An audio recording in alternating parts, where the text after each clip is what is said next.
The beginning is do nothing but listening to the words of the Buddha and begin to consider carefully and understanding it little by little, more and more. Not just that's enough, never enough at all. For example, we are talking about clinging. It's not just I am clinging now, but that should be the understanding. What is that now which appears to be object of clinging?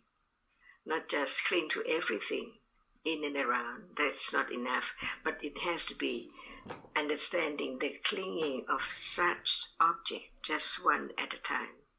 For example, if we ask the other, what do you cling to, whom or what? They might say, I'm clinging to the table and the people and the flowers. But that's not the understanding of what is the object of clinging right now. See, just knowing that one clings is not enough. One clings to everything is not enough. But what is that which is the object of clinging? For example, when one says, I'm clinging to a flower, a rose, that is not understanding of what is there which one clings to. There is clinging to that which appears when there is singing.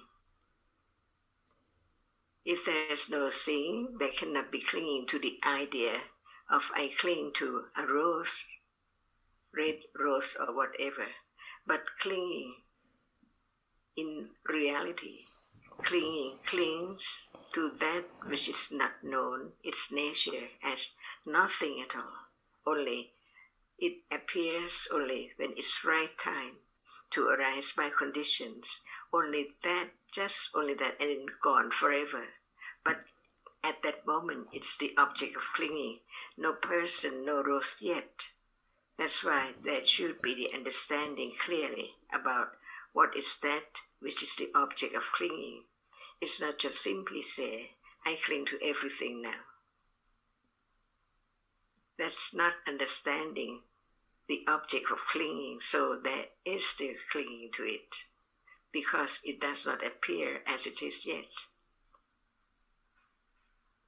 It's not just the word clinging, everyone clings, that's not enough.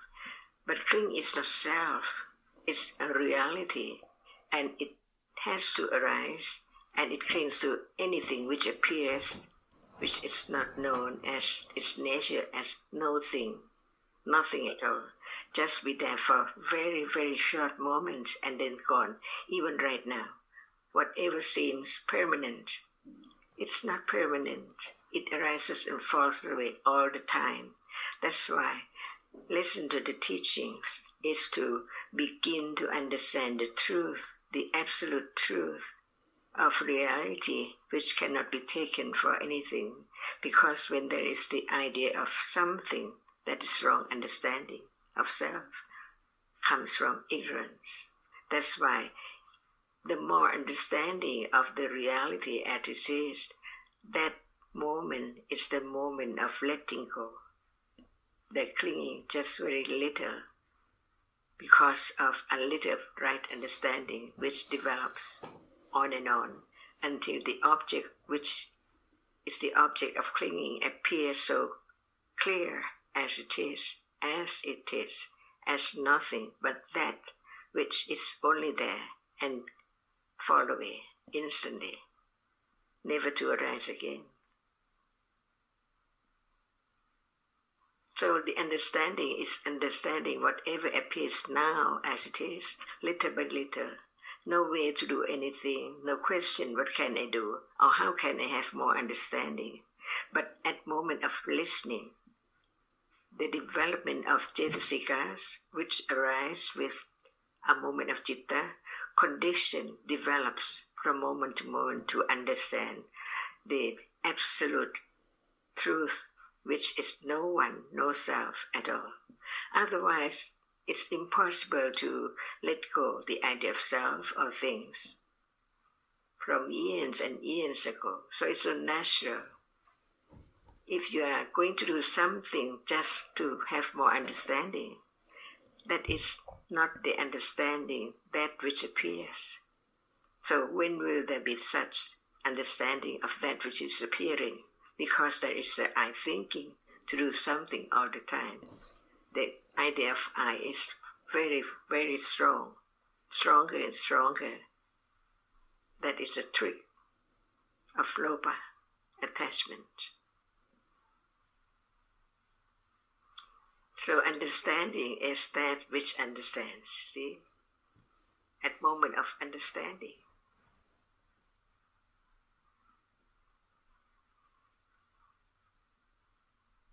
Only this, keep on understanding, hearing, considering, no one at all.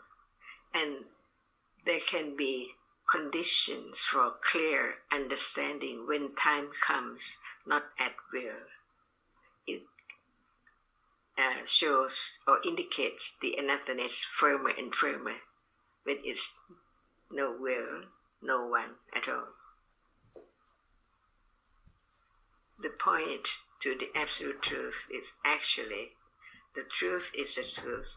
Dhamma is Dhamma. It cannot be anything besides its nature as it is conditioned to arise to be and then completely gone.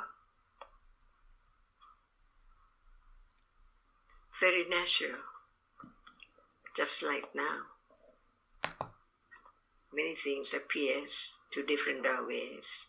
Learn to understand it as not more, no more, just for that moment of appearing and then disappear forever.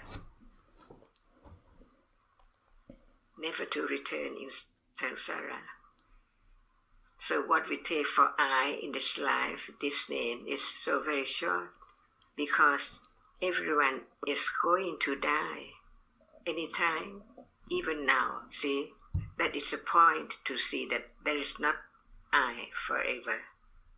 There cannot be anything which can be I, because each reality cannot be other reality. Just one, only one at a time in whole life and in the whole samsara.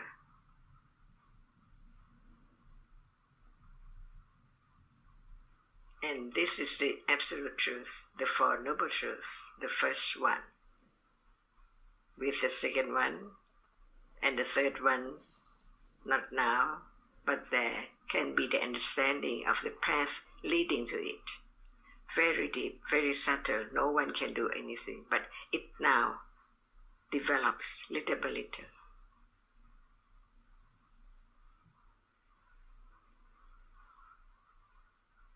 If there is not yet the direct understanding of just even hardness which appears,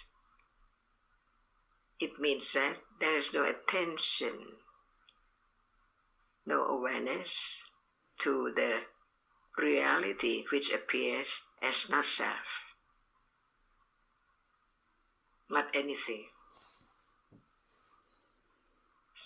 So the truth is covered up each moment of experiencing anything every day. Only Panya which understands develops from considering, hearing, and not forgetting that no I, even right now, no I. But there are many, many realities, many dhammas, only Brahmas appearing and then gone. Actually, it's the world of sunyata, nothing. If nothing arises, there's only nothing.